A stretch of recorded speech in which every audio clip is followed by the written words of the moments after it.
नमस्कार, मैं हूं कल्पिता और आप सभी का स्वागत है हमारे कार्यक्रम में जिसका नाम है क्या करें क्या ना करें। दोस्तों, आज के एपिसोड में हम बात कर रहे हैं हाइपोथायरॉयडिज्म के बारे में। इस पर चर्चा करने के लिए, हमें जानकारी देने के लिए हमसे जुड़ने वाली है आयुर्वेदिक डॉक्टर पद्मावती कुलकर्णी जी। तो चलिए उनका स्वागत करते हैं और हमारे एपिसोड की शुरुआत करते हैं। वेलकम डॉक्टर पद्मावती जी, आपका हमारे क्या करे क्या ना करे के मंच पर बहुत बहुत स्वागत है। नमस्ते जी मैम, आज हम बात कर रहे हैं हाइपोथायरॉयडिज्म के बारे में। थायराइड के बारे में तो हमने बहुत बार सुना है, लेकिन इसके जो दो प्रकार है, हाइपोथायरॉयडिज्म और हाइपरथायरॉयडिज्म, इसके बारे में बहुत ही कम लोग जानते हैं। तो इसके बारे में हम आपसे जानना चाहेंगे। दर्शकों को मैं ये बोलना जरूरी समझती हूँ कि थायराइड मतलब क्या है ये पहले हम समझ लेंगे। गले में स्थित ये एक बटरफ्लाई के शेप की ये एक ग्रंथि है। ये एंडोक्राइन ग्लैंड है। यहाँ पे थायरॉक्सिन का प्रोडक्शन होता है जो हमारे शरीर के चयापचय मतलब मेटाबॉलिज्म मतलब पचन इसके लिए संबंधित है। थायराइड ग्रंथि अगर आपकी अच्छा काम करती है तो आपके शरीर का डाइजेशन एकदम अच्छा रहता है। यहाँ पे डाइजेशन या मेटाबॉलिज्म दो हिसाब से हमें पकड़ना चाहिए। एक है वो गैस्ट्रोइंटेस्टाइनल ट्रैक्ट, मतलब हम लोग जो खाना खाते हैं वो मुंह से अन्न नलिका से जो है वो स्टमक इंटेस्टाइन ये जो बोलते हैं इसको बोलते हैं हम स्थूल पचन। और दूसरा मेटाबॉलिज्म रहता है टिश्यू लेवल पे या सेलुलर लेवल पे जिसको हम माइक्रो मेटाबॉलिज्म बोलते हैं। यहाँ पे जो है ये दोनों के हिसाब से हमें थायराइड ग्लैंड का प्रॉपर वर्किंग सिस्टम ठीक रहना बहुत जरूरी रहता है। अभी हम लोग देखेंगे यहाँ पे कि थायराइड ग्रंथि अच्छा काम कर रही है या नहीं। वहां पे आपको हाइपोथायराइडिज्म और हाइपरथायराइडिज्म ये दो संबंधित बीमारी आपको समाज में मिलती है। देखिए जी, अभी आपको ये पता रहना जरूरी है कि मुझे हाइपरथायराइडिज्म है या हाइपोथायराइडिज्म। हाइपरथायराइडिज्म और हाइपोथायराइडिज्म ये होने का चांस तभी होता है जब आयोडीन ये नमक के आयोडीन की डेफिशिएंसी हो जाए या उसका सही तरफ से अगर हमने सेवन नहीं किया तो ही ये पॉसिबल है। इसलिए दर्शकों को ये मैं बोलना जरूरी समझती हूँ कि हमारा जो खाने में आयोडीन वाला नमक है उसकी सही मात्रा होनी जरूरी। उसकी मात्रा 150 माइक्रोग्राम इतनी होनी जरूरी है पर डे। और अगर इससे हम लोग ज्यादा खाते हैं तो हमें हाइपरथायराइडिज्म होता है। हाइपरथायराइडिज्म मतलब है कि थायराइड ग्रंथि का ओवर प्रोडक्शन जो थायरोक्सिन यहाँ पे ज्यादा स्रावित होता है। वहां पे क्या होता है कि पेशेंट का अचानक से वेट लॉस हो जाता है, शरीर का भार एकदम कम हो जाता है।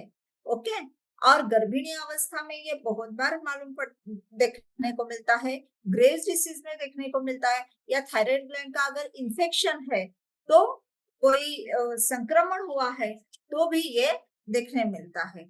यहाँ पे शरीर का वजन अचानक से कम होने के बाद पेशेंट क्या करता है, ज्यादा माइक्रोन्यूट्रिएंट से विटामिन की गोली खा लेता है, बहुत जूस भी पी लेता है, ड्राई फ्रूट्स खा लेता है, रेस्ट कर लेता है, लेकिन बीमारी हटती नहीं है क्योंकि यहाँ पे हाइपोथायराइडिज्म से वो ग्रसित होता है। यहाँ पे क्या होता है कि दिल की धड़कन भी तेज हो जाती है। पेशेंट अचानक से चिड़चिड़ापन करना शुरू रखता है तो लोगों को लगता है इसके मानसिक स्वास्थ्य बदली हुआ है क्या, इसलिए पेशेंट चिड़चिड़ापन हो रहा है क्या, इसलिए उसके दिल की धड़कन तेज हो रही है क्या, इसलिए उसको कोई टेंशन तो नहीं है, इसलिए उसका वजन कम हो रहा है क्या। लेकिन नहीं, ये सभी भी हाइपरथायराइडिज्म के लक्षण है। यहाँ पे हाथ और पैर के जो तलवे रहते हैं ये भी लाल हो जाते हैं और कभी कभी इसमें से पसीना छूटने लगता है। तो बाकी कोई कभी कुछ लक्षण दिखाई भी नहीं रहता है।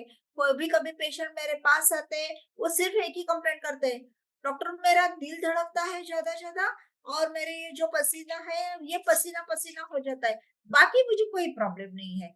वजन नहीं पहले ठीक था, लेकिन आजकल मैं डाइट कर रही हूँ, इसलिए मेरा वजन भी कंट्रोल में है। लेकिन वो कंट्रोल में नहीं है, ये जो है वो वजन कम होते जा रहा है। इसके साथ साथ शरीर थोड़ा थोड़ा सा गर्म रहता है, और पेशेंट को हमने अच्छे से पूछने के बाद वो बोलते हैं, नहीं आजकल मुझे थोड़ा भी खा लेती हूँ ना तो लूज मोशन हो जा रहे हैं, ये भी पेशेंट बोल देता है। तो हम लोग ना थायराइड प्रोफाइल करवा लेते हैं। आप अच्छे लैब में जाओ, और खाली पेट में आपको ये टेस्ट करनी है, जस्ट सुबह ब्रश करवा लो और आप कोई लैब में जाओ और आपको ये थायराइड का प्रोफाइल करके आओ, और हम लोग उसके बाद देखेंगे बोल के हम पेशेंट को मार्गदर्शन कर देते हैं। जी। अभी नेक्स्ट क्वेश्चन पेशेंट का आता है कि हाँ मुझे हाइपरथायराइडिज्म हुआ है, तो अभी मुझे क्या खाना है। वहां पे हम बोलते हैं कि आयोडीन जब जिसकी मात्रा कम है वैसे आप नमक का सेवन कीजिए, या डीकैफिनेटेड चाय और कॉफी ये ले लीजिए आप, और अंडे का व्हाइट एग जो है, अंडे का सफेद जो होता है वो आप ले लीजिए, या ड्राई फ्रूट जो है वो भी थोड़ा अनसॉल्टेड ले लीजिए। और मैं पेशेंट को ये बोलती हूँ, जितना हो सके आप होममेड फ्रेश फूड खाने की कोशिश कीजिए। जी। अगर आप बाहर भी जाते हैं तो भी आप देख लीजिए कि होममेड फ्रेश फूड कहाँ मिलता है, दूसरे गांव में भी ऐसे वहां पे आप खाना खा लीजिए, तो आपकी सेहत ज्यादा अच्छी रहती है। जी। पेशेंट मुझे कभी कभी पूछते हैं, उसमें मुझे फिर पहले ही मेरा वजन कम हो रहा है, मुझे एक्सरसाइज करनी है या नहीं करनी। यहाँ पे मैं ये सलाह देना जरूरी समझती हूँ कि आपको ओवर स्ट्रेन नहीं करना है, बहुत श्रम नहीं करना है, लेकिन पूरा घर में भी आपको नहीं बैठना है, मॉडरेट लेवल की एक्टिविटीज आपको करनी है। और सबसे अच्छी बात यहाँ पे मुझे मिलती है कि जब पेशेंट ध्यान करता है, मेडिटेशन करता है, शांति बरकरार रहता है, मुद्रा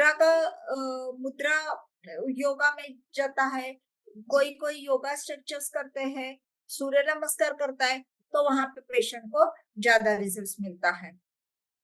हाइपरथायराइडिज्म ये एक थोड़ी गंभीर बीमारी मैं समझती हूँ। अगर ये गर्भिणी को हो गई तो वहां पे गंभीर अवस्था उत्पन्न हो सकती है।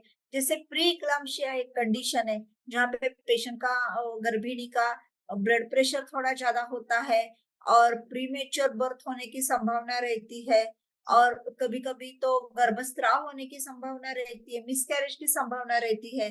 तो इस हिसाब से अगर हम लोगों ने देखा तो हाइपरथायराइडिज्म ये एक थोड़ी गंभीर बीमारी हो सकती है। यहाँ पे टॉक्सिन नोडुल जो रहते हैं थायराइड के, वो अ, उसका प्रभाव ज्यादा रहता है, या मल्टीनोडुलर गॉइटर का प्रभाव रहता है। इसलिए हाइपरथायराइडिज्म ये एक गंभीर समस्या हम मान सकते हैं। इसका कारण और ये एक भी है कि अगर हाइपोथायराइडिज्म है और उसका रेगुलरली आप लोगों को आपके नजदीकी डॉक्टर के साथ सलाह लेनी जरूरी है। कभी कभी पेशेंट क्या करता है, मुझे थायराइड है इसलिए मुझे डॉक्टर ने ये गोली खाने को बोली है, मैं क्यों डॉक्टर के पास जाके पैसे खर्च करूं, और मुझे हमेशा डॉक्टर यही देते हैं, इसलिए पेशेंट कंटिन्यूअसली वही गोली खा लेते हैं। इसलिए कभी कभी उसका अति सेवन होके भी पेशेंट को हाइपरथायराइडिज्म बन जाता मैम, हाइपोथायराइडिज्म ये जो समस्या है वो हमारी सेहत के लिए कितनी हानिकारक साबित हो सकती है? है। हाँ, हाइपोथायराइडिज्म के वजह से सेहत के लिए हानिकारक होना, इसके मैं कुछ उदाहरण देती हूँ। डायरेक्टली हानिकारक है या इनडायरेक्टली हानिकारक है। यहाँ पे ना पेशेंट मेरे पास आता है कि मुझे हेयर फॉल बहुत हो रहा है मैडम, 4 महीने से हेयर फॉल मुझे डॉक्टर बहुत हो रहा है। जी। कभी कभी ये लक्षण लेके आते हैं, तो हम स्कार्फ देते हैं तो स्कार्फ तो ठीक रहता है।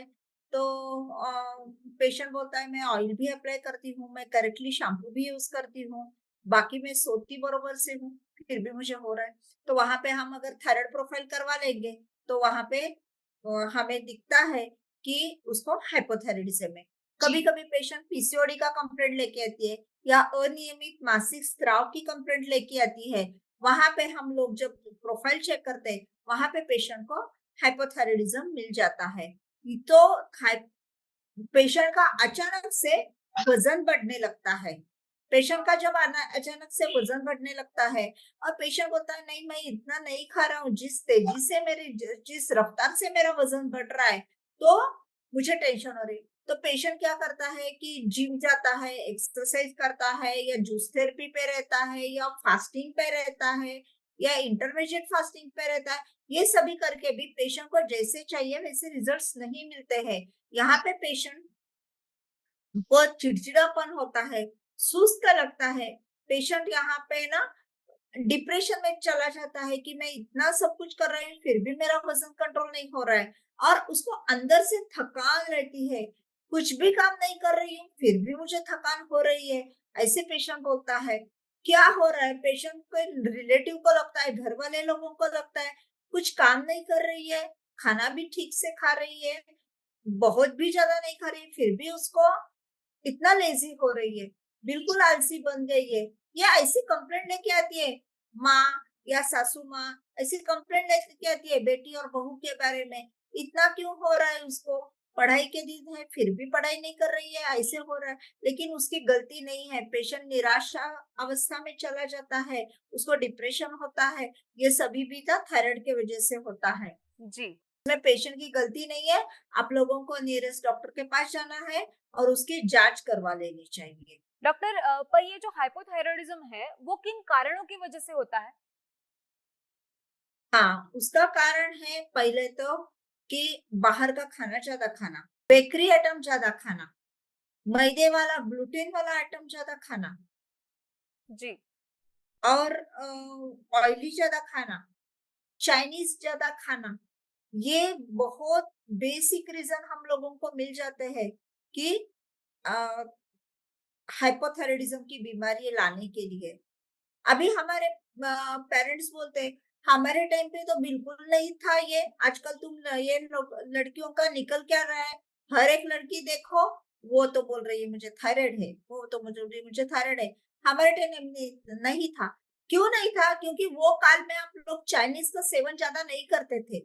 चाइनीज नमक जो है वो चाइना के भूमि के लिए अच्छा है, लेकिन वो यहाँ आने के बाद कभी कभार खाने का ठीक है। रेगुलरली आजकल जो ये फास्ट फूड खाते हैं, जंक फूड खाते हैं, ये एक बेसिक कारण पाया जाता है हाइपोथायराइडिज्म के।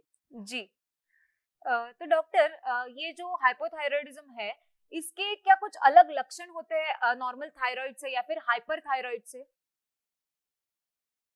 हाँ, इसके लक्षण ये होते हैं कि पेशेंट को वजन अचानक से बढ़ना शुरू हो जाता है। हम्म मतलब उतना उसके पास कोई कारण नहीं रहता है, लेकिन वजन बढ़ना शुरू हो जाता है, और पेशेंट को काम करने की इच्छा कम हो जाती है, उत्साह निकल जाता है पेशेंट का।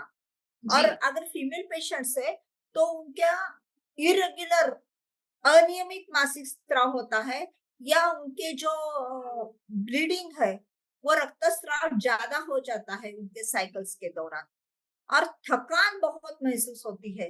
और एक लक्षण मुझे दिखाई दे दिया है इतने सालों के प्रैक्टिस में कि पेशेंट को ठंडी सहन नहीं होती है, उनको एसी फैन लोगों लगता है। मतलब आजू बाजू के लोग अगर टी शर्ट पहनते हैं तो ये शाल लेना पसंद करेंगे, ये जर्किन डालना पसंद करेंगे, या जाड़े कपड़े डालना पसंद करेंगे। ये एक विशेष लक्षण दिखाई देता है। जी उससे पता है ना कि पेशेंट को कॉन्स्टिपेशन होता है, पेशेंट होता है मैं इतना फाइबर्स का खाना खा रहा हूँ फिर भी मेरे को ना पेट साफ नहीं हो रहा है, ये एक लक्षण मिल जाता है। पेशेंट दुखी अवस्था में रहता है, उसका उत्साह बहुत कम होता है, हेयर फॉल होता है पेशेंट को। और फीमेल में ना ये जो नाखून रहते हैं हमारे वो तेजी से टूटने लगते हैं, ऐसे ऐसे हाथ में ऐसे किया तो भी उसके नाखून में स्क्रैचेस आके वो टूटना शुरू हो जाता है। जोड़ों का दर्द अचानक से शुरू हो जाता है, पहले कभी जोड़ों का दर्द नहीं था, मैं काम भी आजकल नहीं कर रही हूँ, उत्साह भी नहीं हो रहा है, फिर भी मुझे जोड़ों का दर्द है, मुझे अंदर से स्नायु दुख रहे हैं, मेरी स्किन ड्राई होते जा रही है, मेरी त्वचा शुष्क होते जा रही है। ये पेशेंट बोलता है पहले मैं इतना स्किन के लिए कंडीशनर ऐसे नहीं लगाती थी, लेकिन आजकल मेरे को लगाना पड़ रहा है, क्रीम लगाना पड़ रहा है। ये पेशेंट रेगुलरली बोल देता है। जी और उसको ना सेक्सुअली डिसफंक्शन की भी लक्षण दिखाई देते हैं। जी। तो मैम ये जो लक्षण है तो हाइपोथायराइडिज्म का ये जो मेल और फीमेल में रेशो है वो किस तरह से होता है? क्या फीमेल में इसका प्रमाण ज्यादा होता है? या 1:3 ज्यादा होता है। अगर 5% पॉपुलेशन मेल पॉपुलेशन अगर इससे संक्रमित है तो फीमेल में ये रेशो हमें 15% मिल जाता है। तो ऑफ कोर्स ये स्त्री शरीर में ज्यादा लक्षण हमें दिखाई देते हैं। क्या इसकी कोई एक खास वजह है? शरीर में स्त्री शरीर हमेशा ना कि मेनार के मतलब जब 12 से 14 साल में लड़की बड़ी हो जाती है तो जी। वो टाइम शरीर में हार्मोन्स के चेंजेस होते हैं। फिर शादी के बाद प्रेगनेंसी पॉजिटिव होने के लिए वहां पे हार्मोन्स का बदली हो जाता है। उसके बाद लैक्टेशन के टाइम पे जहाँ पे स्तन्यपान करती है स्त्रियां वहां पे उसका हार्मोन्स का बदली हो जाता है। फिर मेनोपॉज के टाइम बदली हो जाता है। कभी कभी सेकंड प्रेगनेंसी में ये हार्मोन्स बदली हो जाते हैं। सो जहां जहां पे हार्मोन्स चेंज होने की शरीर के फिजियोलॉजिकल है वहां पे अगर इसके कुछ रीजंस जैसे मैंने बताया कि जंक फूड का खाना ज्यादा हो गया, बेकरी का खाना ज्यादा हो गया, ऐसे कुछ जो आजकल सरेआम बात है कि बहुत लोग बाहर पार्टी होती है या घर में कुछ अलग बना लेते हैं या चैनल्स देख के बना लेते हैं। तो ये जो खान पीन में वो पहले से ज्यादा जो बदलाव आ चुके हैं ये रीजन है।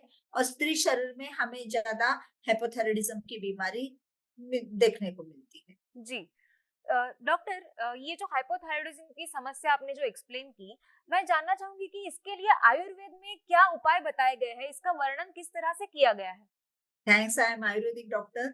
मेरे पास बहुत सारे पेशेंट्स आते हैं क्योंकि उनको थायराइड की जो हार्मोनल रिप्लेसमेंट थेरेपी दी जाती है, उनको जो एक गोली दी जाती है वो शायद 25 50 या 125 की रहती है। और पेशेंट बोलते हैं सुबह मुझे ब्रश करके वो गोली खानी पड़ती है और मुझे डॉक्टर ने बोला ये लाइफ टाइम खानी है, आप नहीं छोड़ सकते हो ये।